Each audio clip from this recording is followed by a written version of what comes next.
Lukas pasal 2. Kelahiran Yesus. Pada waktu itu Kaisar Agustus mengeluarkan suatu perintah, menyuruh mendaftarkan semua orang di seluruh dunia. Inilah pendaftaran yang pertama kali diadakan, sewaktu Kirenius menjadi wali negeri di Syria.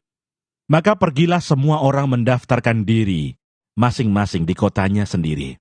Demikian juga Yusuf pergi dari kota Nazaret di Galilea ke Yudea, ke kota Daud yang bernama Betlehem, karena ia berasal dari keluarga dan keturunan Daud, supaya didaftarkan bersama-sama dengan Maria, tunangannya, yang sedang mengandung. Ketika mereka di situ, tibalah waktunya bagi Maria untuk bersalin, dan ia melahirkan seorang anak laki-laki, anaknya yang sulung. Lalu dibungkusnya dengan lampin, dan dibaringkannya di dalam palungan, karena tidak ada tempat bagi mereka di rumah penginapan. Gembala-gembala. Di daerah itu ada gembala-gembala yang tinggal di padang menjaga kawanan ternak mereka pada waktu malam. Tiba-tiba berdirilah seorang malaikat Tuhan di dekat mereka, dan kemuliaan Tuhan bersinar meliputi mereka, dan mereka sangat ketakutan. Lalu kata malaikat itu kepada mereka, "Jangan takut, sebab sesungguhnya aku memberitakan kepadamu kesukaan besar untuk seluruh bangsa. Hari ini telah lahir bagimu juru selamat, yaitu Kristus Tuhan di kota Daud. Dan inilah tandanya bagimu. Kamu akan menjumpai seorang bayi, dibungkus dengan lampin, dan terbaring di dalam palungan.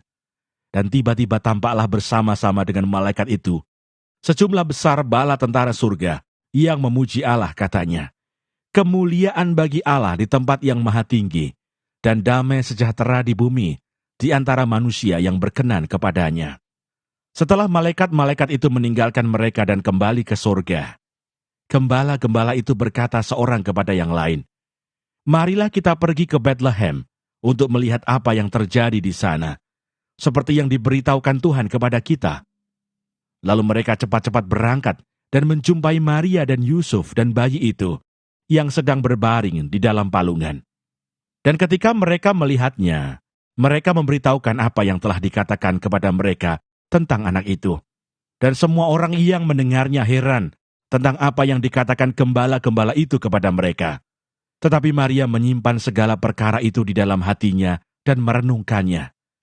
Maka kembalilah gembala-gembala itu sambil memuji dan memuliakan Allah, karena segala sesuatu yang mereka dengar dan mereka lihat, semuanya sesuai dengan apa yang telah dikatakan kepada mereka.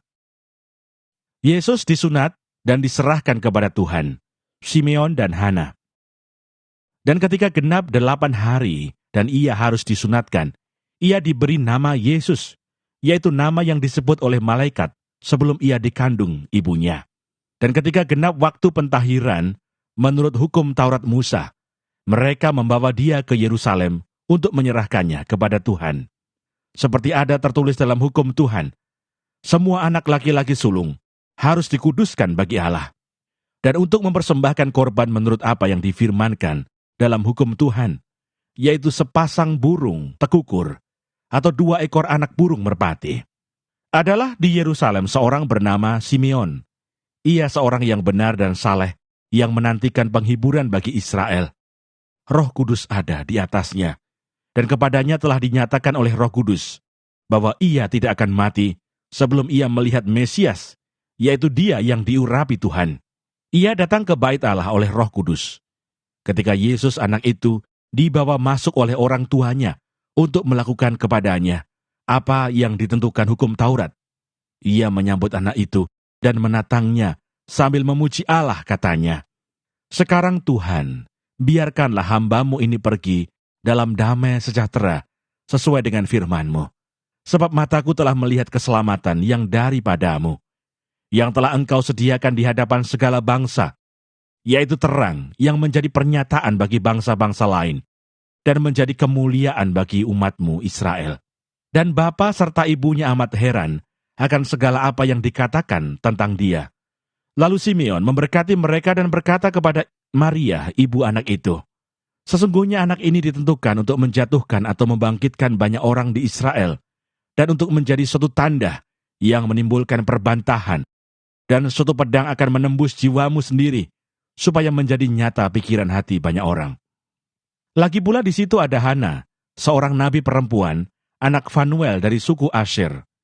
Ia sudah sangat lanjut umurnya. Sesudah kawin ia hidup 7 tahun lamanya bersama suaminya, dan sekarang ia janda dan berumur 84 tahun. Ia tidak pernah meninggalkan bait Allah, dan siang malam beribadah dengan berpuasa dan berdoa. Dan pada ketika itu juga datanglah ia ke situ, dan mengucap syukur kepada Allah, dan berbicara tentang anak itu kepada semua orang yang menantikan kelepasan untuk Yerusalem. Dan setelah selesai semua yang harus dilakukan menurut hukum Tuhan, kembalilah mereka ke kota kediamannya, yaitu kota Nazaret di Galilea. Anak itu bertambah besar dan menjadi kuat, penuh hikmat dan kasih karunia Allah ada padanya. Yesus pada umur 12 tahun dalam bait Allah. Tiap-tiap tahun orang tua Yesus pergi ke Yerusalem pada hari raya Paskah. Ketika Yesus telah berumur 12 tahun, pergilah mereka ke Yerusalem seperti yang lazim pada hari raya itu. Sehabis hari-hari perayaan itu, ketika mereka berjalan pulang, tinggallah Yesus di Yerusalem tanpa diketahui orang tuanya. Karena mereka menyangka bahwa ia ada di antara orang-orang seperjalanan mereka. Berjalanlah mereka sehari perjalanan jauhnya, lalu mencari dia di antara kaum keluarga dan kenalan mereka. Karena mereka tidak menemukan dia, kembalilah mereka ke Yerusalem sambil terus mencari dia. Sesudah 3 hari mereka menemukan dia dalam bait Allah. Ia sedang duduk di tengah-tengah alim ulama, sambil mendengarkan mereka dan mengajukan pertanyaan-pertanyaan kepada mereka. Dan semua orang yang mendengar dia sangat heran akan kecerdasannya dan segala jawab yang diberikannya. Dan ketika orang tuanya melihat dia, tercenganglah mereka, lalu kata ibunya kepadanya, "Nak, mengapakah engkau berbuat demikian terhadap kami? Bapamu dan aku dengan cemas mencari engkau." Jawabnya kepada mereka, "Mengapa kamu mencari aku? Tidakkah kamu tahu bahwa aku harus berada di dalam rumah Bapakku?" Tetapi mereka tidak mengerti apa yang dikatakannya kepada mereka. Lalu ia pulang bersama-sama mereka ke Nazaret, dan ia tetap hidup dalam asuhan mereka, dan ibunya menyimpan semua perkara itu di dalam hatinya. Dan Yesus makin bertambah besar, dan bertambah hikmatnya, dan besarnya, dan makin dikasihi oleh Allah dan manusia.